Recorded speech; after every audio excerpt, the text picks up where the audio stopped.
There you go. All right. Folks, it is an honor to be here. We are back with Perseverance, and I have a special guest today, the owner and CEO of Training Zone. It is such an honor. I've had a chance to train at his gym, see his culture, see his history, and now we're going to expand on it today. I'm honored and privileged to introduce John Pineda to this channel. John, how are you? I'm good. Thank you so much for having Fantastic. Thank you for having me. I just want to thank you so much for bringing me to your gym, showing me your culture, and then showing me your history. Today, I want to share your incredible journey with the world that I have. I've got a small group of people that watch my channel that love the stories of perseverance. And this story right here is the story of perseverance. It's a story of resilience and how someone was able to prevail against all odds. So I want to showcase that with you guys. I hope you guys are doing fantastic. Give me a like and a comment and subscribe. And if there's any way that you guys want to get in shape, this is the man to do it. And today I'm going to show you how he did it. So John, let's talk a little bit about your story. So I know you from you being back. This was 7 years ago, 8 years ago. You're journeying to be a world champion. You were being surprise drug tested by the Federation. Like, we got to go back into this. Firstly, where's the training coming from? the training. I just worked out a lot. I just like to work out. That's it. Nothing more to it. So I think you're humble. I think you're really humble. A lot of people start training, but they never push to the levels that you pushed. What was that drive for you to kind of start this all off? I want to be the best in the world. You wanted to be the best in the world, yeah? And was it just you going into the gym by yourself and training? At the beginning, no. Big shout out to my brother. He got me in. He was my mentor first year. Yeah. Gave me a lot of my. And it was Paul, yeah. Yeah, Paul. Paul. Shout out to Paul, man. You know, you made a beast right here. Honestly. I remember seeing you guys train, and I just remember the consistency and the intensity of how you guys trained. But so from going into just being your regular gym bros, and then going into the IBF. How did that work out? Or the World Championships? The IPF. Oh, yeah. So 2018 was my first run at it. I came second in World Championships. Second in World Championships. Yeah. Wow. And then I came first in 2019, which worked out quite well. Okay. Represented Team Canada in Sweden. So that was fun. That was very fun. Wow. And this is with no background in weightlifting.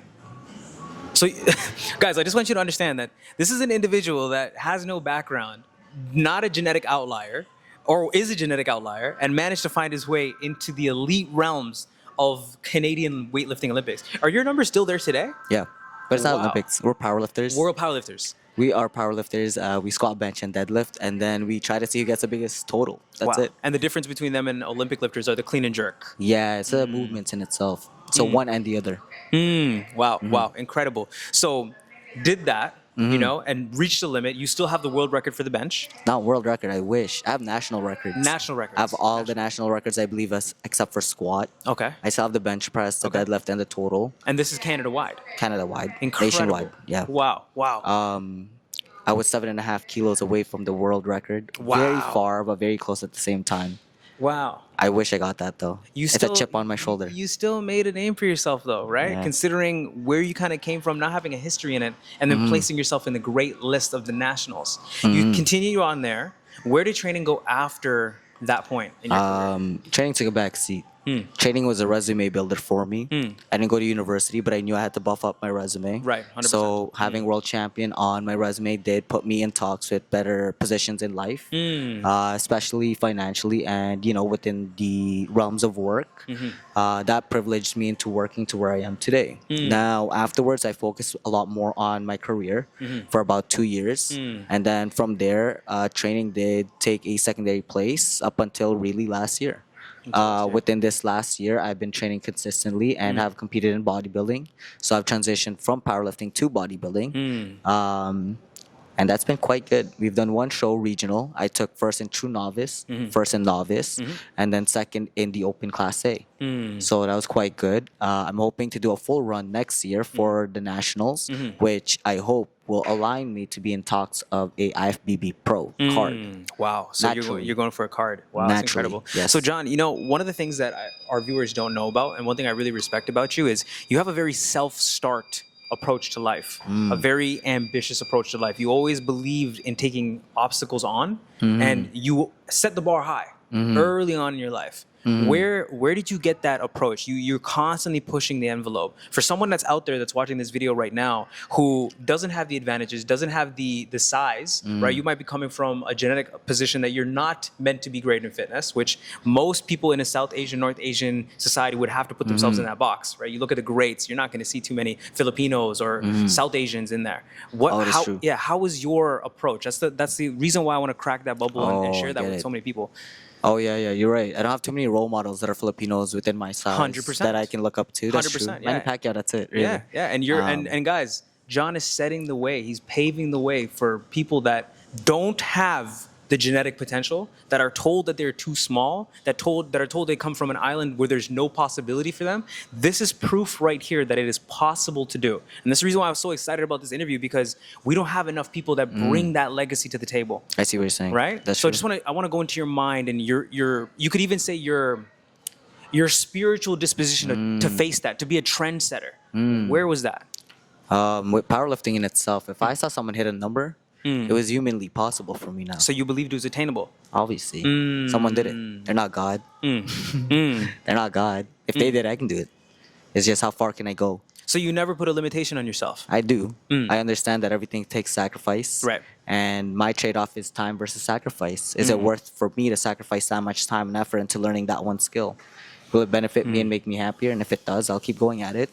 Keep chipping at it until I'm happy with it. When I'm happy and satisfied, then I'll say, okay, that's enough. Right.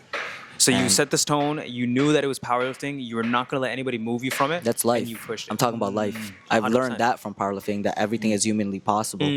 If someone else did it, I can do it too. Wow. But now I correlate everything I do.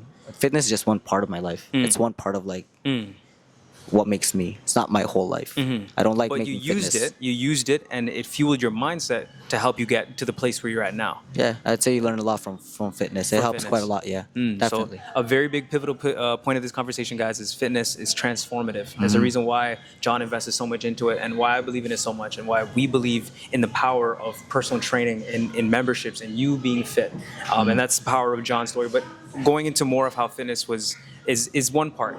So you becoming an IBF pro or wanting to get on stage now, right? Having that background of powerlifting, where do you see yourself with Training Zone, and how does that apply to your legacy that you're building right now? Training Zone, it's the best project we've done so far, or at least I've taken part in. I couldn't have done it without my best friend Oliver, honestly. Shout out Oliver. Shout out, big shout out to my boy Oliver Fawcett. Thank you very much. Couldn't have done it without you. You and me did that shit together, my boy. Good shit. Training Zone is going to be at least the biggest risk I've personally taken financially and respectfully. It's the business that I choose to take going forward. I'm very happy with it, and I see quite a lot of avenues for it to be very fruitful. The only thing is, time will tell, and it's going to come down to just how consistent we are in driving results for our clients. 100%. Our focus really with Training Zone is to make sure that we can benefit as many people as possible through fitness, because that is the main avenue that we can sell at. I can sell you a program that will generally get you the results that you want, but I do guarantee there will be a difference within the time frame that we work together, both mentally and physically. We want to make sure that people are happy and healthy. 100%. That's going to be the main focus there. Oh yeah. We want to be the accountability. We want to be that pillar Yeah. to help people get to the next level in life. Yeah, John, I think if people were to hear your story and they see the results that you set up and know that you did it naturally, you did it with intensity, with mentality, and with approach, and that's physically possible, I think it will change the lives of so many people. And that's why it's been an honor to see your culture and see it to go up. I want to take this conversation to a pretty tricky road, but I think it's going to bless a lot of people out there. So a lot of people go through obstacles, you know, that can derail them in life. Now, we've talked a little bit about fatherhood and what that means for you. And I want to hear your take on fatherhood, what your mindset is, and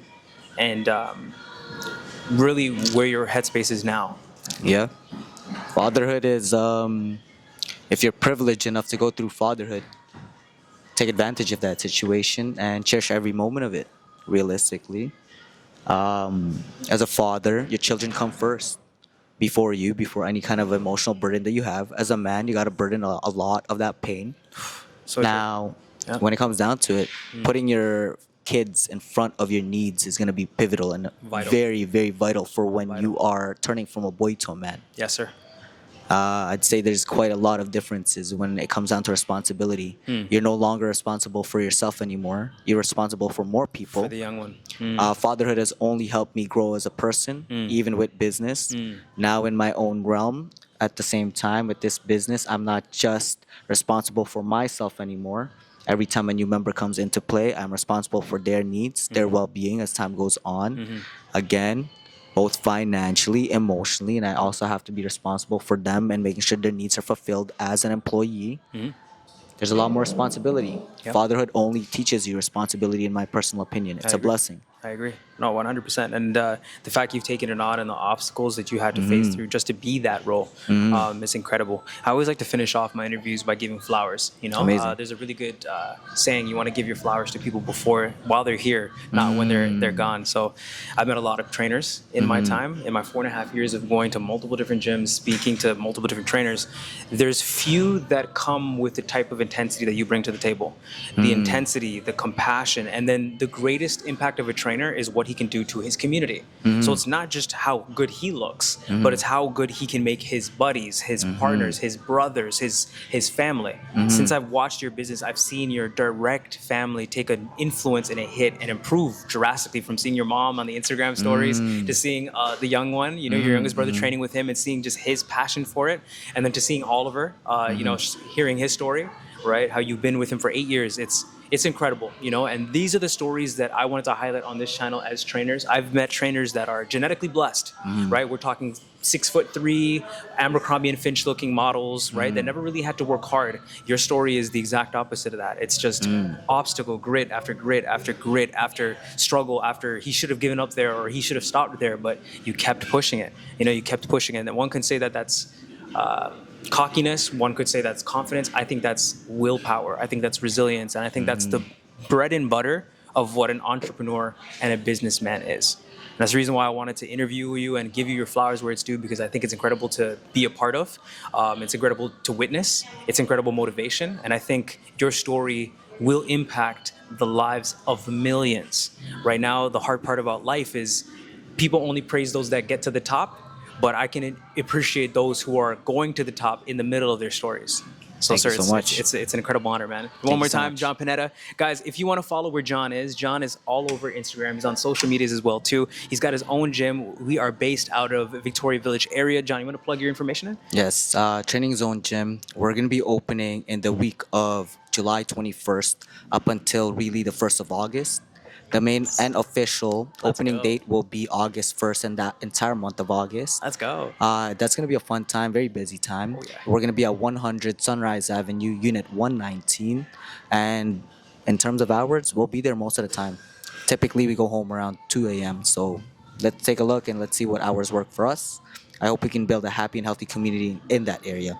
Thank you so much. I appreciate you having me. Anytime, guys. One more time. You know, I've met a lot of trainers. John speaks the business. Oliver is passionate about helping as many people as possible. So if you're ready to start that fitness journey and you need role models, you need people to look up to, search out Training Zone, search out John Pineda on Instagram, search up his YouTube, search up Oliver Francis Falsus on YouTube, on Instagram. Search them up and start to follow the journey. This community is a community from the ground up. We train intensity, we train community based, and one of John's core values that I believe will really shape the world is a family orientated business model. It is. And I firmly believe, and I see that, and he preaches. Kids are what he welcome. practices.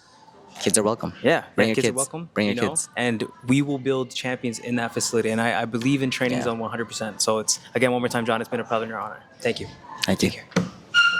All right. That's a good interview. Yeah, dude. That's solid. Yeah, man.